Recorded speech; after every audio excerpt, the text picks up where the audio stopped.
Adelante.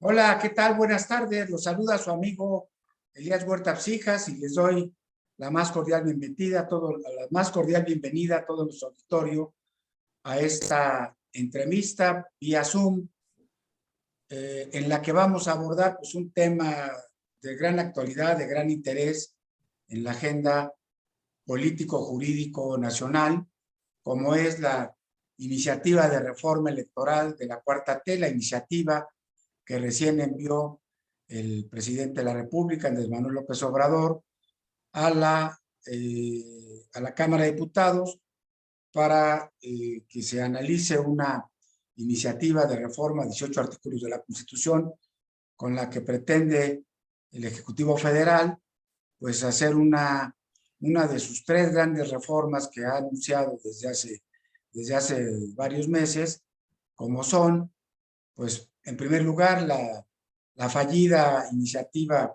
de reforma eléctrica. Como todos sabemos, pues, recién fue rechazada esta iniciativa en la Cámara de Diputados por una votación adversa de la oposición que se sumó con los diputados del PAN, del PRI, del PRD y los de Movimiento Ciudadano para impedir que tuvieran la mayoría calificada, y no pasó esta reforma, quedando de manifiesto pues lo que ya todos sabíamos y presumíamos, que el presidente de la República con sus partidos aliados pues no tiene la mayoría calificada en la Cámara de Diputados, en general en el Congreso de la Unión. No hemos todavía visto la experiencia repetida hacia la Cámara de Senadores, pero seguramente es igual, y que todas las reformas a la Constitución necesitan ser, para que puedan pasar, pues negociadas, acordadas con todos los grupos parlamentarios. Pero el presidente también había anunciado que iba a mandar una iniciativa de reforma constitucional en materia electoral y otra más, las tres importantes que él ha anunciado, en relación con lo de la Guardia Nacional. Así es que, bueno, en los últimos días de que ya estaba por extinguir el periodo ordinario de sesiones de la Cámara del Congreso de la Unión, precisamente a una semana de haberse rechazado esta iniciativa presidencial de la reforma eléctrica, pues sorpresivamente, sin consensos, sin negociaciones, sin pláticas con la oposición, el presidente de la República, un día antes de que acabe el periodo ordinario, manda esta iniciativa de reforma electoral a la Cámara de Diputados, y pues ya nada más estuvo ahí en el debate 24 horas porque entró en receso el Congreso de la Unión.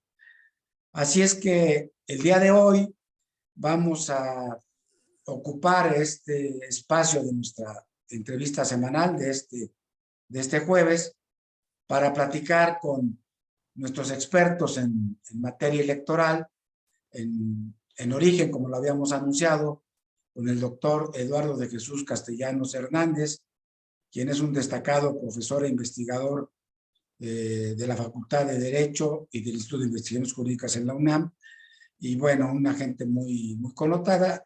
Y el día de hoy, en una plática que tuve yo con nuestro también directo amigo y colega, el doctor Flavio Galván Rivera, pues lo convencí de que se nos sumara para hacer algunos comentarios a este importante, polémica iniciativa de reforma electoral que ha enviado el presidente de la República a la Cámara de Diputados. Así es que con este preámbulo, bueno, en el cual son 18 artículos constitucionales los que se están proponiendo modificar, se pretende modificar prácticamente la parte esencial de nuestro sistema democrático electoral, al Instituto Nacional Electoral, al Tribunal Electoral del Poder Judicial de la Federación y algunas otras figuras muy importantes que tienen que ver con la composición de la Cámara de Diputados, del Senado y de algunas otras pues, estructuras de nuestro sistema electoral vigente, y para ello pues nos va a platicar sobre este tema, en principio ya decía yo, Eduardo Castellanos Hernández, y posteriormente nuestro querido amigo el doctor Flavio Galván Rivera. A los dos les doy la bienvenida y les agradezco mucho que estén sumados con nosotros, Eduardo, igualmente Flavio Galván. Gracias, Elías, muy gentil, muy agradecido por la invitación y además muy contento de compartir esta conversación, esta reflexión académica con nuestro muy querido y común amigo Flavio Galván. Bueno, déjenme decirles a manera, pues, por un tema de rigor metodológico, pues en el caso de Eduardo de Jesús Castellanos Hernández, él es, ya lo dije yo, profesor, investigador en la UNAM y en otras casas de estudio. Él ha sido, es doctor, licenciado y doctor en Derecho por la UNAM, tiene un doctorado en estudios políticos en la Universidad de París, Francia, y también cuenta con una especialidad en justicia electoral en el Tribunal Electoral del Poder Judicial de la Federación. Tiene varias obras escritas sobre materias jurídicas, políticas, es muy inquieto escribiendo Eduardo. Se ha desempeñado como servidor público en los 3 órdenes y niveles de gobierno, en el Poder Ejecutivo, en el Poder Legislativo, en el Poder Judicial, tanto local como federal, en su natal Oaxaca.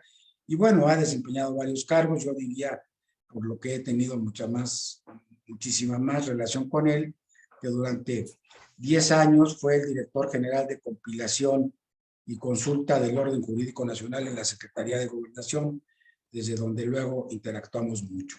Y por otro lado, bueno, pues al doctor Flavio Galván Rivera, pues también ya lo hemos tenido también aquí acompañándonos en algunos programas, pues él es uno de los funcionarios electorales que se fue formando desde los primeros pasos de nuestra democracia electoral, esta transición democrática, cuando era un funcionario importante en el primer tribunal contencioso electoral que tuvimos en el país, y bueno, pues llegó a ser presidente del Tribunal Electoral del Poder Judicial de la Federación, donde fue desde luego magistrado.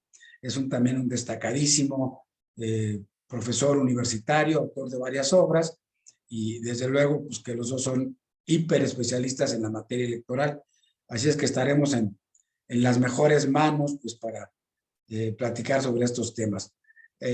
Agradezco también y saludo la participación de nuestros amigos y amigas que ya se nos están conectando por Facebook Live, también además de conectarse directamente con nosotros por vía Zoom, y sin más preámbulo, pues yo le daría la palabra a Eduardo Castellanos para que nos platique un poco cuál es el contenido de esta iniciativa de reforma electoral del presidente López Obrador, que insisto, pues ya ahorita tenemos mucho de qué hablar sobre ella, pero apenas es el inicio, porque apenas la acaba de mandar, digamos, las 2 notas relevantes desde el punto de vista periodístico, es que el presidente de la República se atreve a mandar una iniciativa a pocos días de que tuvo un intento fallido de sacar su iniciativa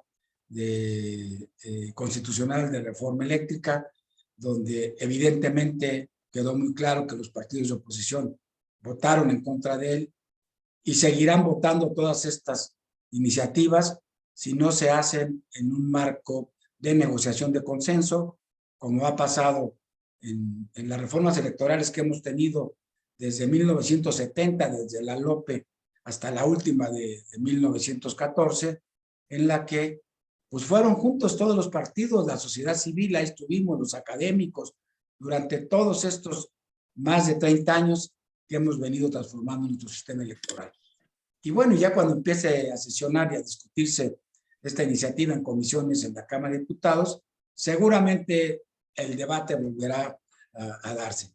Pero por ahora, Eduardo, hecha esta introducción un poquito larga, pues creo que traes alguna presentación en algunas láminas, como eres tú un académico, un profesor destacado, así es que adelante, tienes el uso de la voz para que expliques a nuestro auditorio en qué consiste, cuáles son los planteamientos de esta iniciativa de reforma constitucional. Gracias, Elías. Yo te pediría tu autorización para presentar unas láminas muy rápidamente, donde describo en sus grandes líneas el contenido de la iniciativa presidencial. Yo diría que en el primer párrafo de la iniciativa están los objetivos que tratan de justificarla. De una parte, adecuar el sistema electoral a las transformaciones políticas que ha vivido México en los últimos años. La verdad es que las transformaciones políticas son muy pocas, de no ser la alternancia entre partidos políticos, porque nuestro presidencialismo mexicano se ha mantenido incólume, tuvo una etapa de gobierno dividido, pero el hiperpresidencialismo sustentado en un partido hegemónico ha regresado por sus fueros, ahora que el presidente tiene mayoría en ambas cámaras federales. Pero vamos a entrar ahorita al detalle más adelante para ver qué tanto es cierto que el sistema electoral se está adecuando a esta transformación política. El otro objetivo es ampliar la representatividad y garantizar la pluralidad en las autoridades públicas, en los poderes públicos. Seguramente aquí se refiere a la representación proporcional pura, que vamos a comentar más adelante, y veremos si realmente esto puede ayudar a ampliar la representatividad y a garantizar la pluralidad. Yo tengo mis dudas, pero esto es lo que afirma el señor presidente de la República en su iniciativa. Insertar el principio de austeridad republicana en el sistema electoral y en el sistema de partidos. Habría que ver también, y al rato vamos a entrar al detalle, qué tanto esa austeridad republicana, entre comillas y subrayada, es necesaria y es útil en el caso de esta incipiente democracia electoral mexicana que poco a poco vamos construyendo y que tal vez esto parece más un retroceso que un progreso. Pero entraremos al detalle fino y yo estoy seguro que aquí el doctor Flavio Galván nos va a ayudar muchísimo para evaluar cada uno de los puntos a los que vamos a entrar al detalle.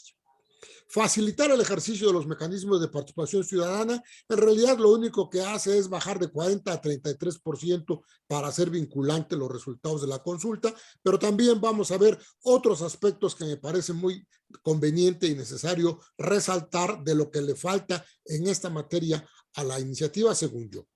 Fortalecer a los órganos administrativos y jurisdiccionales en materia electoral, salvaguardando el equilibrio de poder y su imparcialidad en las contiendas electorales. Habría que ver si en realidad se fortalece a los consejeros y a los magistrados electorales haciendo campaña electoral y cabildeando para quedar entre los 20 de la lista del presidente, entre los 10 de la lista de la Cámara de Diputados, entre los 10 de la lista de la Cámara de Senadores y entre los 20 de la lista de la Suprema Corte de Justicia. Yo no me imagino a un académico de la talla, de la galanura, de la expertise de nuestro amigo el doctor Flavio Galván haciendo cabildeo para ver si aparece en la lista del presidente o en la de la Cámara o en la de la Corte o en la del Senado. Vamos a entrar al detalle porque desde luego este es un aspecto muy interesante a discutir. Y luego homologar los procesos electorales locales y el método de las fórmulas de representación, lo vamos a ver porque de entrada esto plancha nuestro federalismo mexicano en el aspecto de la representación electoral a nivel local. Es una tendencia, ciertamente, ya venía desde antes, desde Pacto por México, ya venía también desde antes, porque siempre el IFE quiso volverse nacional y luego quiso volverse autoridad única. Estuvo a punto de suceder con Pacto por México, pero en la conversación van a ir saliendo más cuestiones. ¿Cómo estamos ahorita? ¿Cuáles son las autoridades electorales actuales? El Instituto Nacional Electoral. ¿Quién lo designa? Pues lo designa Cámara de Diputados. Antes los consejeros, los autopropuestos como consejeros iban a la Cámara de Diputados, los entrevistaban los diputados y ahora los entrevista un comité técnico de evaluación, pero todo esto pues se va a perder, salvo que quede regulado puntualmente en la ley que se supone tendría 90 días después de aprobada la reforma para expedir el Congreso de la Unión, según dice el sexto transitorio. Tribunal Electoral del Poder Judicial de la Federación sería un tribunal único porque desaparecen los tribunales electorales locales. La Fiscalía Especializada en Delitos Electorales de la Fiscalía General de la República no se le toca en la iniciativa ni con el pétalo de una mención. Suprema Corte de Justicia de la Nación actualmente es autoridad electoral porque resuelve las acciones de inconstitucionalidad en materia electoral y esto afortunadamente no se toca y queda tal cual. Desaparecen los organismos públicos electorales que actualmente existen, pero que desde luego ya no son designados por los congresos locales, sino que son designados por el Consejo General del INE. Los tribunales electorales locales también desaparecen, que ya por cierto ya no son designados por los congresos de los estados, sino que son designados por el Senado de la República. Y las fiscalías electorales locales, que actualmente existen en cada fiscalía local, pues van a desaparecer porque ahora todos serán delitos electorales federales, los delitos electorales y los de participación ciudadana, que adelanto desde ahora mi crítica, en materia de participación ciudadana sencillamente no hay delitos, pero al rato lo vamos a ver. Cambios de forma que establece la iniciativa. Desde luego, el primero y más notorio es el cambio de nombre del INE por un Instituto Nacional de Elección y Consultas, que implica modificar un montón de artículos y un montón de párrafos, de apartados del artículo 41, y que esto agranda mucho la reforma.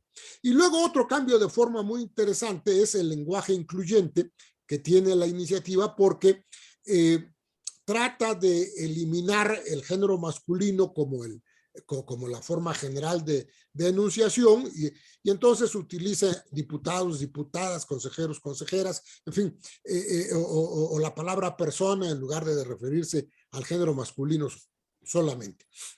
Cambios organizacionales de fondo, ya los hemos venido platicando. Legislación electoral única o nacional, esto no es nuevo. La más importante unificación de la legislación o la más importante sustracción de la facultad concurrente de los estados de la República que hemos conocido ha sido en materia penal. Ahora tenemos leyes nacionales en materia penal, como el Código Nacional de Procedimiento Penal, pero también la de Justicia para Adolescentes, etcétera. Y aquí estamos en esa tendencia centralizadora. La autoridad electoral, administrativa y judicial única o nacional, y además de elección popular directa, que ya lo empezaba yo a platicar, lo vamos a seguir platicando porque es una de las partes más discutibles de la iniciativa, que tiene un antecedente remoto en la Constitución de 1857. Recordemos que los ministros de la Suprema Corte y el fiscal de la época eran de elección popular, pero indirecta, porque pasaba por la propuesta de las legislaturas de los estados y el Congreso de la Unión.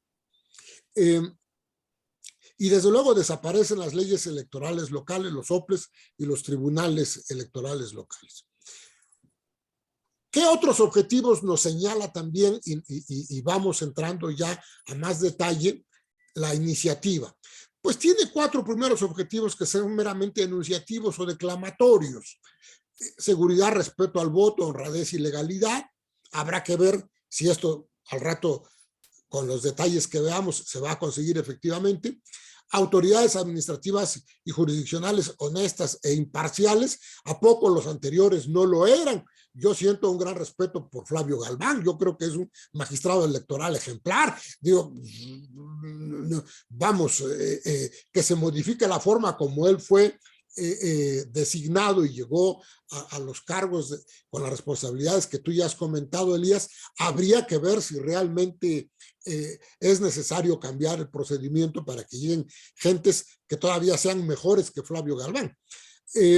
Libertad política para todos los ciudadanos y ciudadanas, pues habría que ver qué tanta libertad política tenemos hasta este momento y qué tanta nuestras libertades políticas puedan verse reducidas con esta reforma. Entraremos al detalle. Libre participación en la lucha por el poder político. Bueno, hemos tenido la alternancia partidista ya en varias ocasiones a nivel del Ejecutivo Federal, a nivel de las mayorías en las cámaras, a nivel de los ejecutivos locales, a nivel de los congresos locales. Vamos a ver al rato la intención oculta, tal vez, que yo advierto en esta iniciativa. Objetivos con cambios de fondo. Autoridad Electoral Nacional, ya lo comentamos, elección mediante el voto secreto, directo y universal de las autoridades electorales nacionales, ya lo empezamos a comentar, elección de diputados federales y senadores mediante el principio de representación proporcional pura, ya lo empecé a mencionar, se eliminan 200 diputados federales electos por el principio de mayoría relativa y se eliminan 32 senadores. Recordemos que 32 de ellos actualmente son electos en una lista nacional mediante el principio de representación proporcional y ahora en lo sucesivo serían todos los senadores de la República los que serían de lista plurinominal en una circunscripción electoral que sería cada entidad federativa.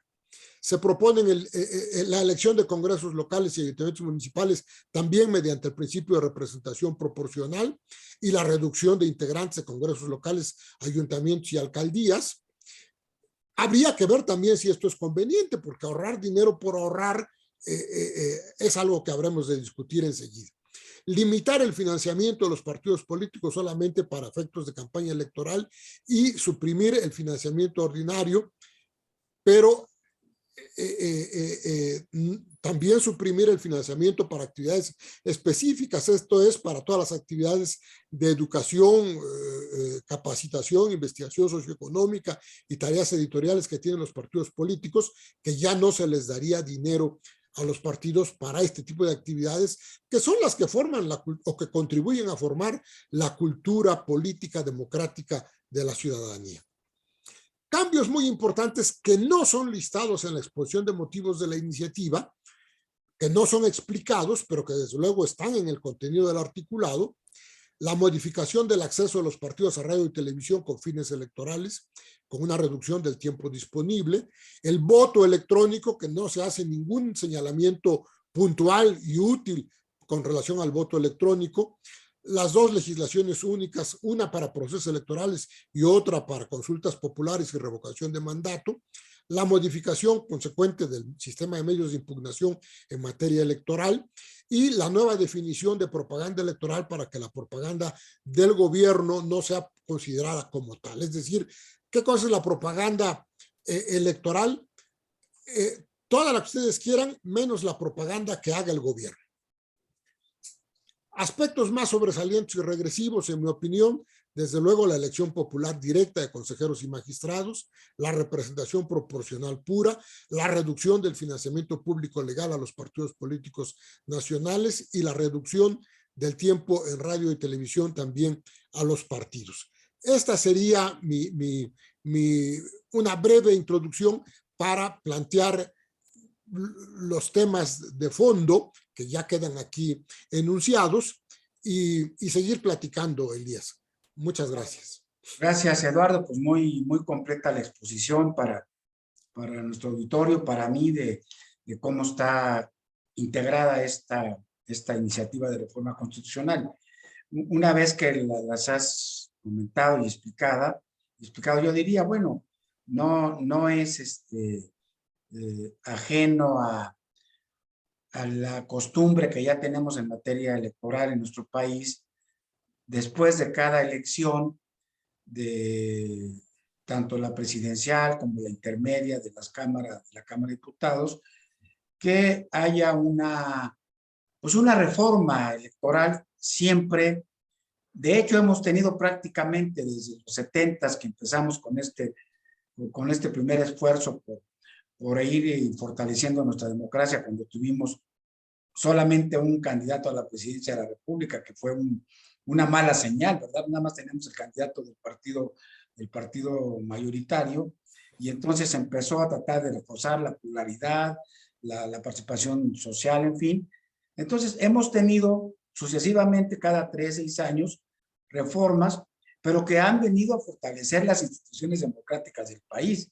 Como tú les decías, nuestra incipiente democracia, bueno, pues sobre todo de manera especial cuando se cayó el sistema en aquella elección que todos recordamos, quizá los jóvenes no la recuerden, cuando era candidato Cuauhtémoc Cárdenas contra Salinas de Gortari, y de repente empezaron a llegar los votos más cercanos a la capital del país, cuando la autoridad electoral era la Comisión Federal Electoral, y puro voto en favor de Cuauhtémoc Cárdenas. Entonces tiraron el sistema, se cayó el sistema, y se compuso la elección, y finalmente hubo una gran crítica y pues, un gran cuestionamiento de nuestro sistema electoral desde el punto de vista interno e internacionalmente.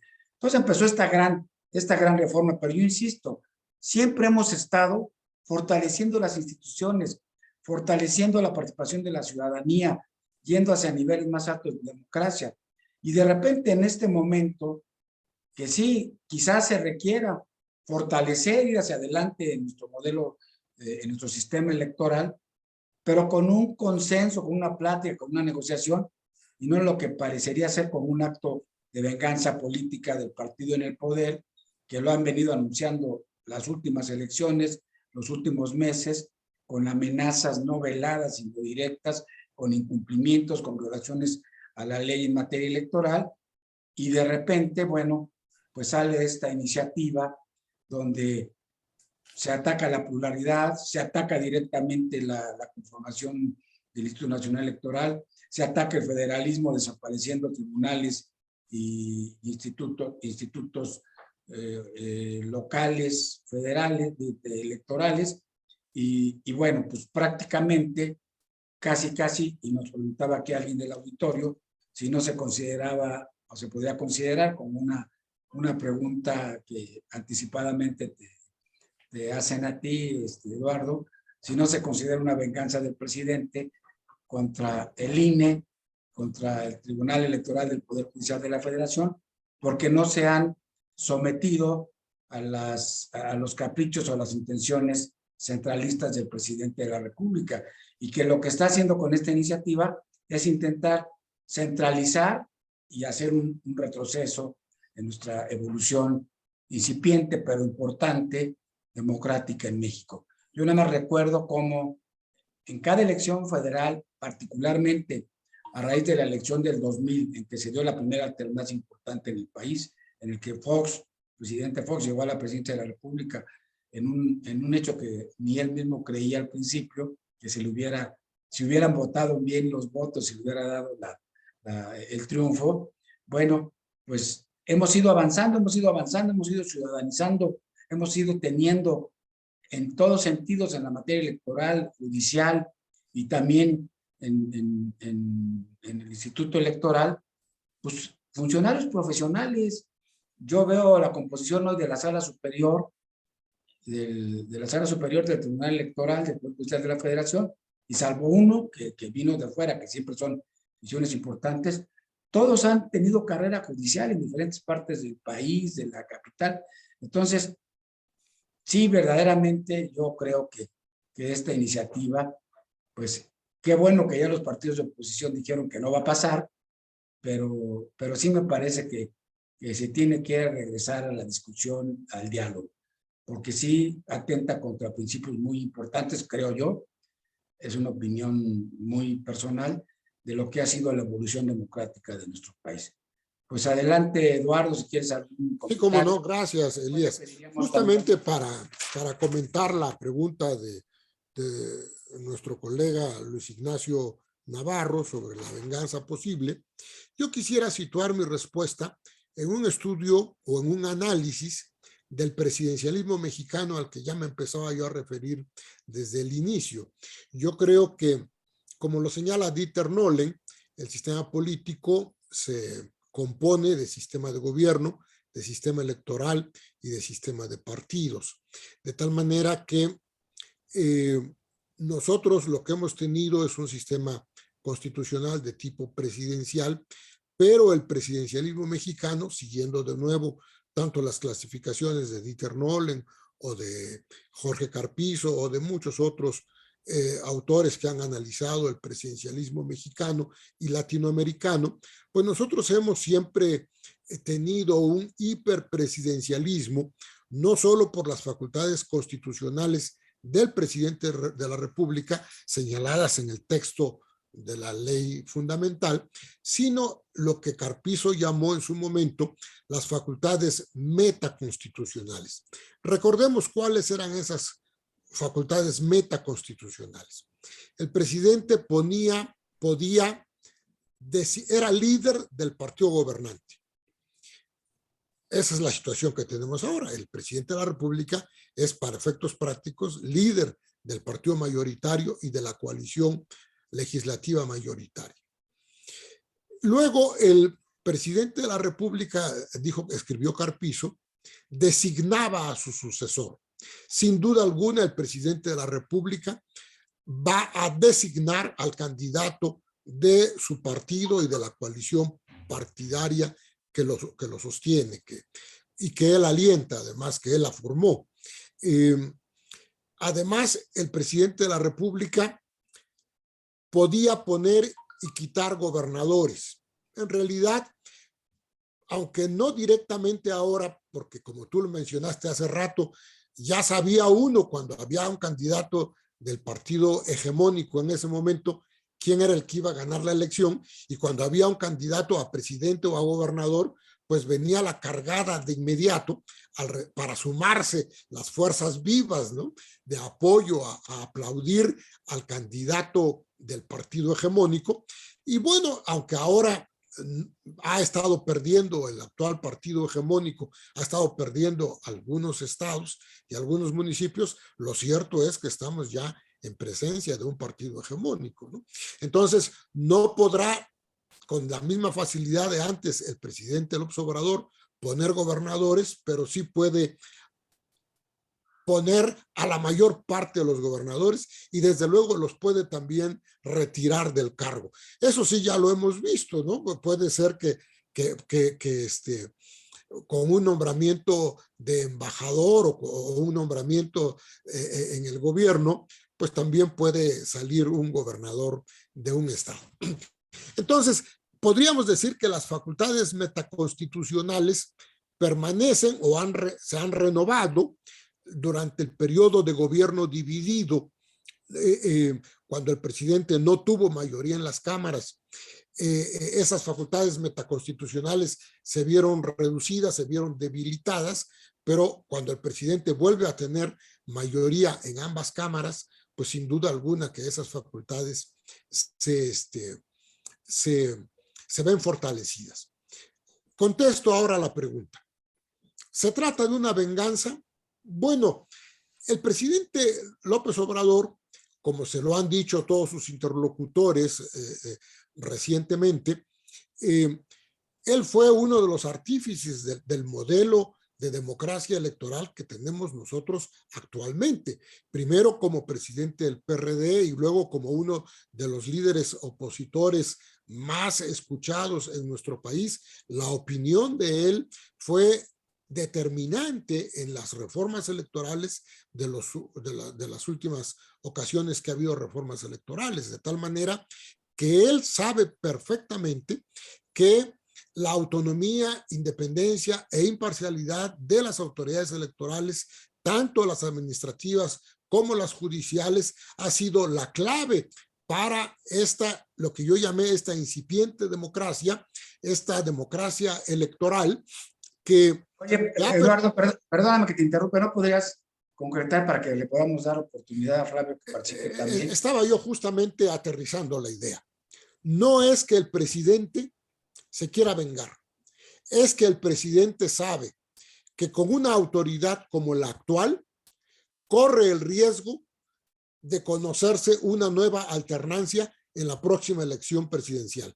Y entonces, independientemente de que fuera fulano, sutano, mengano o perengano la autoridad electoral, lo que importa es que no haya una autoridad electoral consolidada como la que está en este momento, sino sustituirla con una autoridad electoral novata, emergente, novicia, debilitada después de una campaña electoral a las que le está mandando a todos, después de haberlos mandado a cabildear en la propia oficina del presidente de la República, en las cámaras y en la Corte, van a llegar de tal manera debilitados y con tantos compromisos para haber podido lograr ser candidatos, que obviamente esa autoridad electoral podrá ser manipulable, manejable, como no lo es, sin duda alguna, la autoridad actual.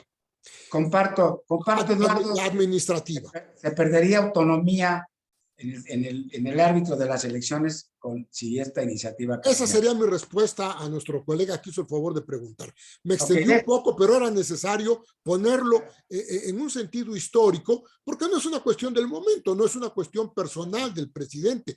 Él sabe, como político profesional que es, él sabe que su movimiento político y su partido tienen que volver a ganar la elección, y sabe que con una autoridad electoral autónoma e independiente corre el riesgo de una nueva alternancia. Bueno, yo cerraría tu reflexión diciendo que con esta pues mala experiencia para él, negativa experiencia para él en relación con la revocación de mandato y con el rechazo de la reforma eléctrica, pues desde luego que está buscando autoridades electorales a modo, ¿no? Que es lo que yo diría. Oye, Flavio, pues con una pregunta que formula nuestro amigo de Guerrero, Efraín Leiva, en el sentido de que si consideran que la desaparición de los soples y de los tribunales locales afectarían la soberanía del Estado, si ya decíamos el federalismo, si esto estaría sucediendo en el caso de que pasara este proyecto. Con esta pregunta y con la reflexión que tú quieras de darnos tu experiencia sobre esta iniciativa, te dejo el uso de la voz. Gracias, querido Elías. Gracias por la invitación. Gracias, Eduardo, por tus generosas palabras para mí. Eso más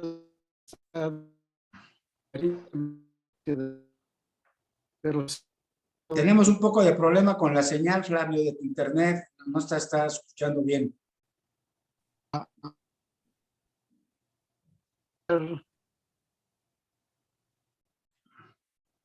Es que no te... Sigue falla tu señal, Flavio. No sé si la puedes revisar. O si te quieras cambiar a tu teléfono celular. Creo que mi cambio no fue muy...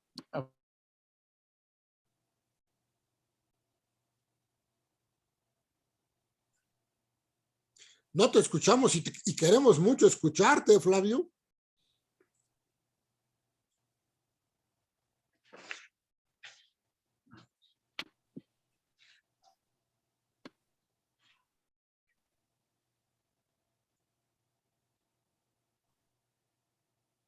Podrías, si quieres, revisa un poco ahí tu internet, Flavio, y si quieres, mientras yo le hago otra, pues le pido una breve intervención a Eduardo, en lo que está listo tu internet. A ver, Flavio, parece que ya estás bien. Perfecto. ¿Ya me escuchan? Sí, ya te escuchamos. Perfecto. Gracias. Decía primero mi agradecimiento a los dos. Eduardo, por tus generosas palabras. Elías, por tu invitación. A la pregunta, voy a contestar con una respuesta que di hace casi 10 años.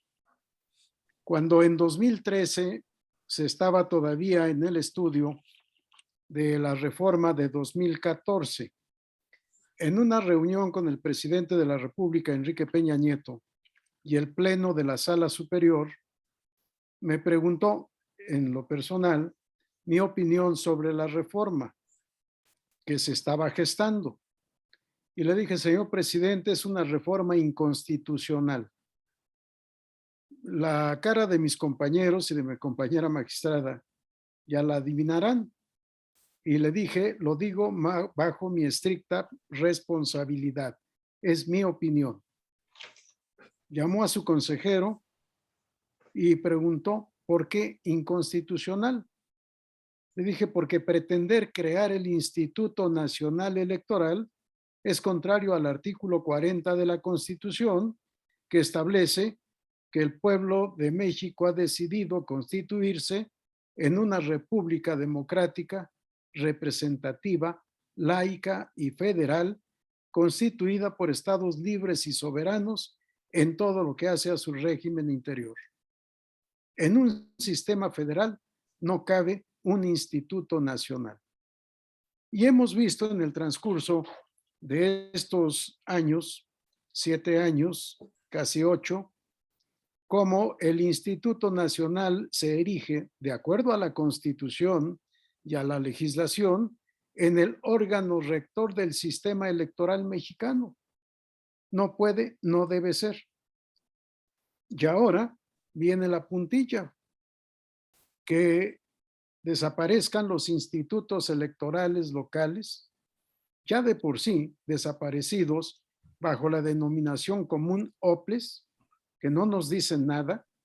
Antes era Instituto Electoral y de Participación Ciudadana del Estado de Yucatán, por ejemplo.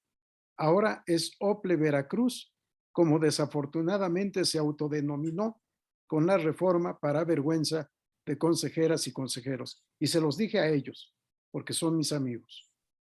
Bueno, ahora desaparecen y ya no va a haber necesidad en consecuencia de tribunales electorales locales. Y ya lo decía Eduardo, tampoco va a haber necesidad de fiscalías electorales o en materia de delitos electorales. ¿Y el federalismo? ¿En dónde queda?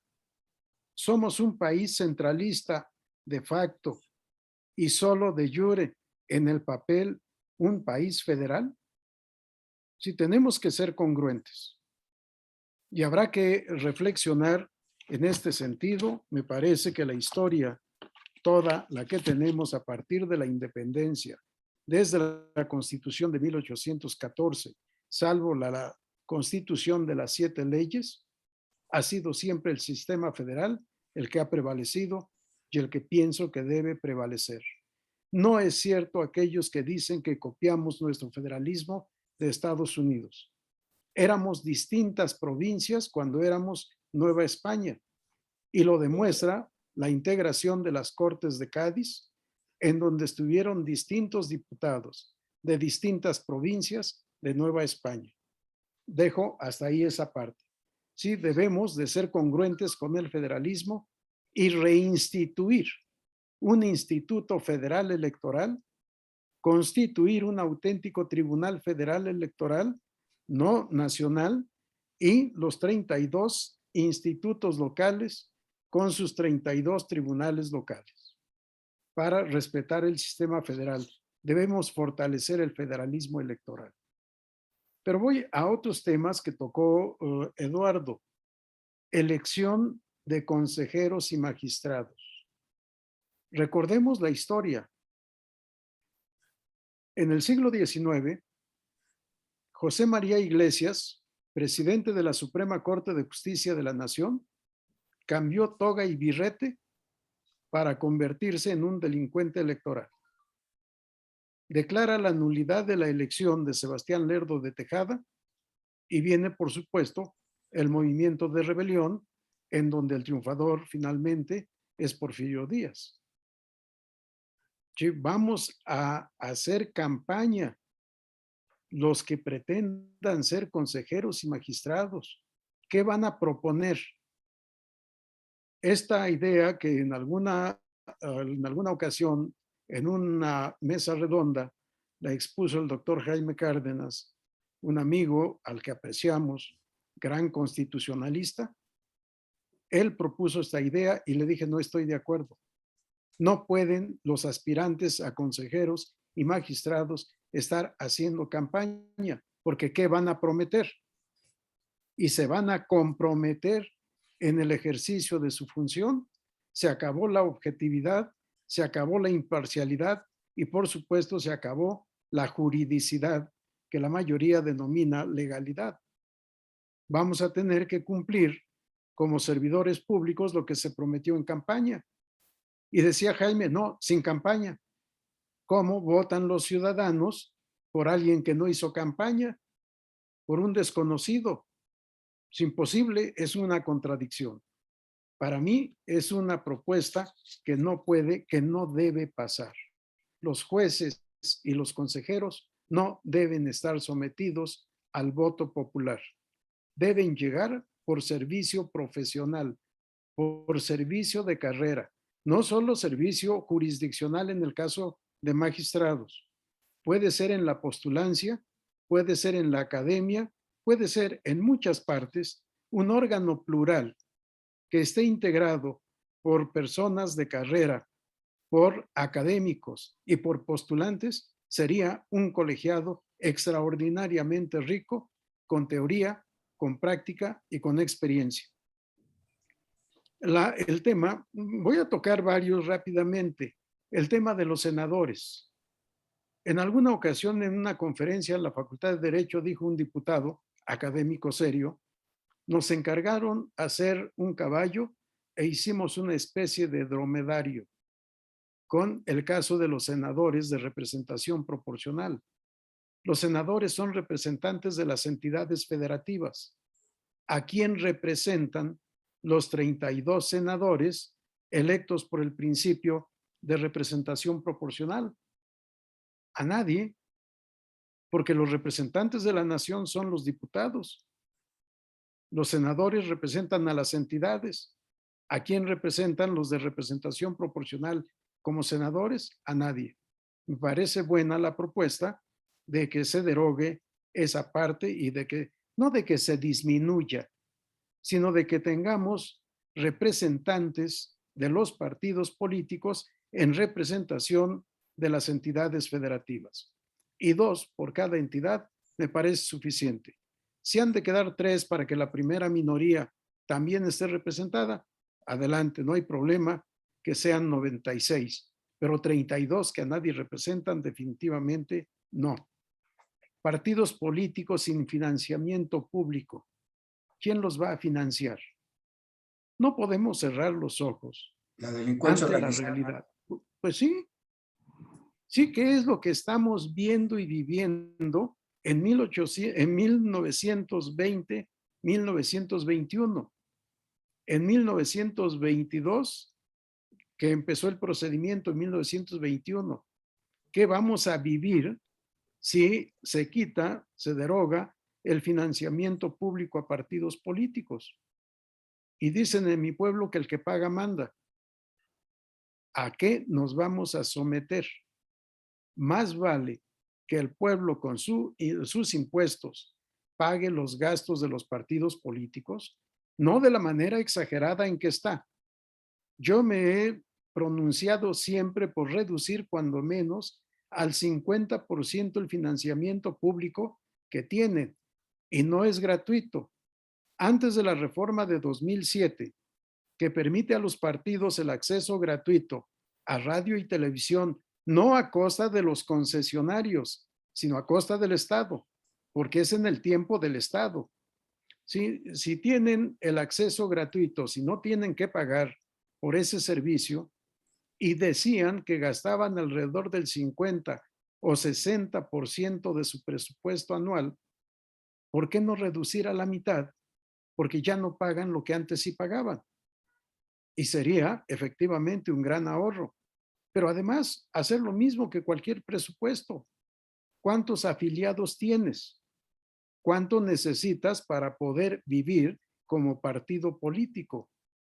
Sí, hacer un estudio matemático, un estudio estadístico y revisión permanente de que los partidos políticos efectivamente conservan el número de afiliados que requieren para poder existir y para poder conservar el registro. No solo los votos obtenidos, sino cuántos militantes tienen, cuáles son sus actividades para saber con puntualidad ingresos y egresos y que sea a costa del Estado.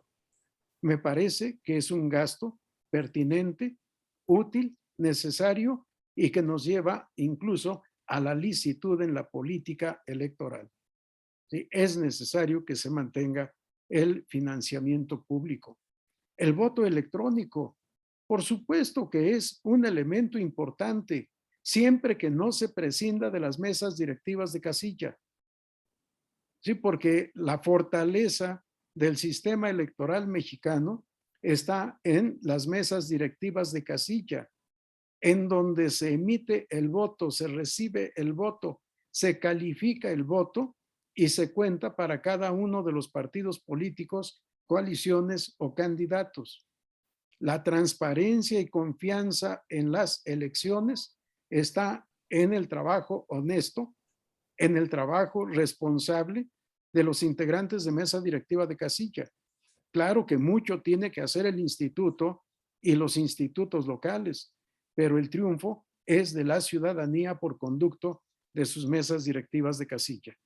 Si vamos a agilizar la votación con voto electrónico, enhorabuena, pero una urna electrónica en donde podamos estar presentes votando y en donde los ciudadanos estén pendientes de que el voto se emita en secreto y se emita con seguridad.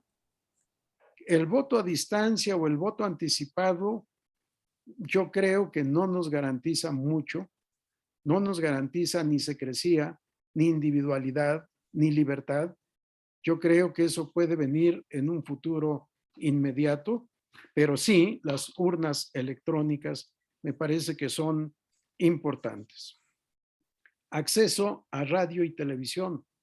Por supuesto que partidos y candidatos deben tener acceso, pero pensemos también en los candidatos independientes, porque no hay auténtica posibilidad de competencia entre candidatos independientes y candidatos de partido.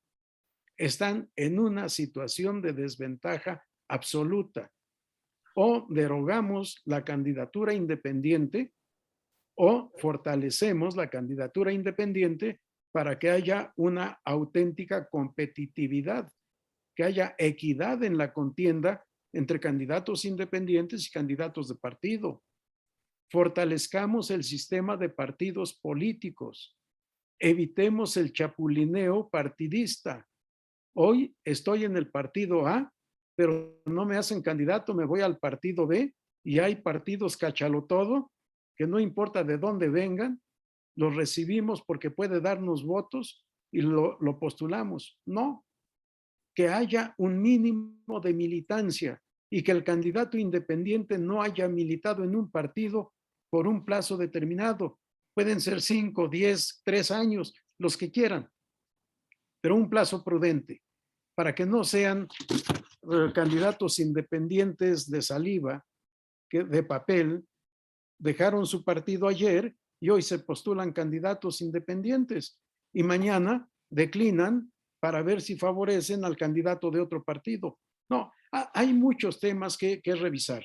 Y efectivamente lo que decías, Elías, hemos vivido en reforma electoral, yo diría que desde 1963 hasta nuestros días. Y ninguna reforma se puede llevar a cabo, ninguna puede alcanzar finalmente el diario oficial de la Federación como nueva legislación si no hay un auténtico análisis, si no hay una auténtica discusión. En las dos cámaras de diputados y senadores, en este momento hay no menos de 500 iniciativas formalmente presentadas. En un ejercicio ético del trabajo parlamentario, tienen que revisar absolutamente todas para poder llegar a un proyecto común. Gracias, pero el tiempo se nos acaba, querido Elías, y no quiero agotarlo. Gracias, Flavio. Es muy importante tu reflexión con la experiencia que tienes dentro del sistema electoral mexicano. Has estado presente, pues, como ya lo hemos comentado, como tú ahora lo refrendas, desde que prácticamente empezamos esta transición democrática. Y bueno, yo diría un poco tratando de tomar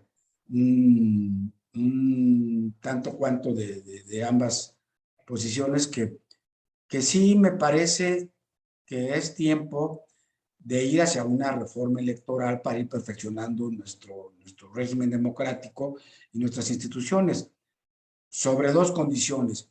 La primera que decía Eduardo, que no necesariamente se trata de una venganza del titular del Ejecutivo, sino que sí se trata, evidentemente, que todo el mundo tiene el natural interés de conservar el poder, es una condición humana, y lamentablemente hay otra condición, como lo decía ya desde hace muchos años más de 200 años Montesquieu, que el hombre que maneja el poder ejecutivo pues tiene la tendencia a querer tener todo el poder para él y a ir debilitando la división de poderes y sobre todo los contrapesos. Entonces aquí lo que necesitamos es pues frenar esta pretensión del titular del Ejecutivo Federal de cara a la próxima elección del 2024, donde pretende que su partido siga en el poder y su proyecto político, económico, social, que no pueda manipular y centralizar y debilitar a las instituciones electorales en nuestro país. En eso estoy de acuerdo con Eduardo, pero también comparto tu punto de vista, Flavio, de que sí es necesario meter algunas reformas, que esta iniciativa podría ser el principal ingrediente para que haya un diálogo, una concertación, como debe de ser en esta materia, y poder retomar lo que es positivo y sumar cosas nuevas.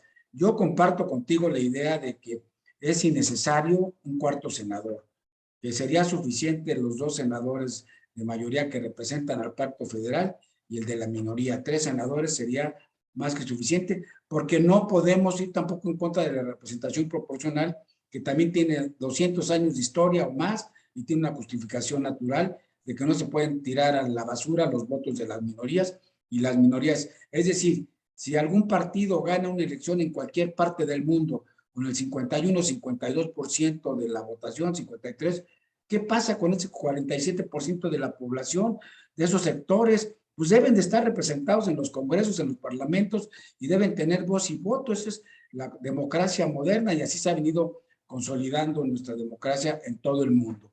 De tal suerte que yo sí pienso como tú, que hay que moderar el tema de los financiamientos públicos. No es posible que cada 3 años con estas organizaciones políticas nacionales, como está pasando ahorita con el partido de Pedro Aces, empresas fantasmas, dinero multimillonario que se desaparece y que, diciéndolo en términos coloquiales, nada más se lo roban, ¿no? Hay que acabar con eso y hay que acabar también con partidos que viven nada más de este tipo de subsidios y no le dan verdaderamente un contenido al electorado que representan teóricamente. Entonces, sí hay cambios que hacer. Yo comparto también contigo, el voto electrónico es indispensable, sobre todo ahora que la pandemia nos ha demostrado que las nuevas tecnologías ya son una realidad. Yo tuve la oportunidad hace 15 años de ser observador electoral en la primera elección general con el voto electrónico en Brasil, y me pareció el mejor experimento, como tú lo dices, no es más que una sumadora rápida. Y yo no entiendo por qué eso no se trajo a México. En fin, sí, pero sí creo también que no deben desaparecer. Si hay que hacer alguna modificación, pues tenemos que respetar el federalismo, no deben desaparecer ni los tribunales electorales locales, ni las autoridades árbitros de las elecciones locales. ¿Por qué? Porque va en contra de nuestra historia federalista. Entonces, sí hay, y también yo creo que no se debe de tocar para nada los 200 diputados de representación proporcional, porque este sentido de que las minorías estén ahí representadas, y es lo que ha permitido que no pasen los caprichos de la gente que tiene pues la tendencia a ser autoritario, ¿no? Y bueno, es el principal elemento del Estado de Derecho que está, por cierto, más que nunca asediado, torpedeado en nuestro país, y ayer el World Justice Project presentó el cuarto informe de índice de Estado de Derecho en México y lamentablemente retrocedimos respecto de los 3 años anteriores. Entonces, sí reforma electoral de consenso, pero no para fortalecer un presidencialismo exacerbado y regresar al partido único que nos costó años, sangre, sudor y lágrimas, como dice, a toda la sociedad mexicana, de izquierda, de derecha, de centro, académicos, periodistas, a todos, ir construyendo este sistema electoral que tenemos hoy. Pues bueno, ya estamos, es un tema muy interesante, seguramente vamos a seguir teniendo análisis porque es apenas la primera pincelada de este intento de reforma electoral en nuestro país de cara a la importante elección del 2024, y quisiera pues en primer lugar a Eduardo pedirte que nos hagas más o menos breve una reflexión final y tus comentarios conclusivos para después pedirle lo mismo a nuestro querido amigo y colega Flavio Galván. Adelante. Gracias, Eduardo. Elías. Trataré de ser lo más breve posible, teniendo en mente lo que acaba de exponer nuestro querido y admirado Flavio Galván. Dos cosas quiero enfatizar. Uno, la importancia de que en una discusión sobre la próxima reforma electoral, lo que será una discusión plural de construcción de consensos, habría que ver la realidad de nuestro federalismo en el contexto de la globalización en la que estamos viviendo. Yo creo que el federalismo mexicano en 1824, donde ya se dio la discusión entre Ramos Arizpe y Fray Servando Teresa de Mier sobre el federalismo y un federalismo realista, moderado, atenuado, como lo planteaba Fray Servando, no exactamente centralista, pero sí otro federalismo. Había que revisar ese debate entre Ramos Arizpe y Fray Servando, porque la globalización que estamos viviendo a nivel internacional nos invita a evaluar, a identificar, a ver las posibilidades reales de nuestro federalismo en algunos aspectos. Ahí lo dejo solamente. Con respecto a el voto ciudadano y las mesas directivas de casilla a las que se ha referido nuestro querido Flavio, yo pensaría que también, como tú lo acabas de decir, tenemos que poner en paralelo de una parte ese voto ciudadano in situ, en persona, y las nuevas tecnologías de la información y de la comunicación en los días que estamos ahora viviendo. Tú ya dijiste algo, dejo planteado solamente los temas, porque de allí se llega a conclusiones ya muy puntuales, teniendo una visión amplia, muy clara, va uno pudiendo entrar a definiciones muy puntuales ya en las cuestiones de detalle.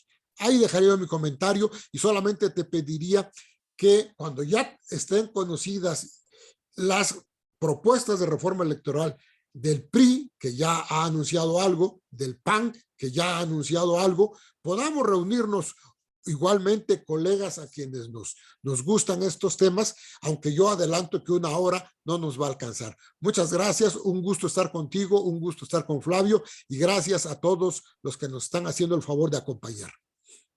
Gracias, Eduardo. Pues antes de darle la palabra finalmente para despedir el programa a Flavio, quisiera agradecer a todas las personas que se han estado conectando hoy con nosotros directamente y desde Facebook Live, y la participación de nuestros amigos que siempre nos acompañan desde que están ahora conectados de Jalisco, del Estado de México, de Puebla, de Baja California, de Guanajuato, de Veracruz, de Michoacán, en fin, los que tengo más o menos registrados. Gracias por su confianza y por estar con nosotros.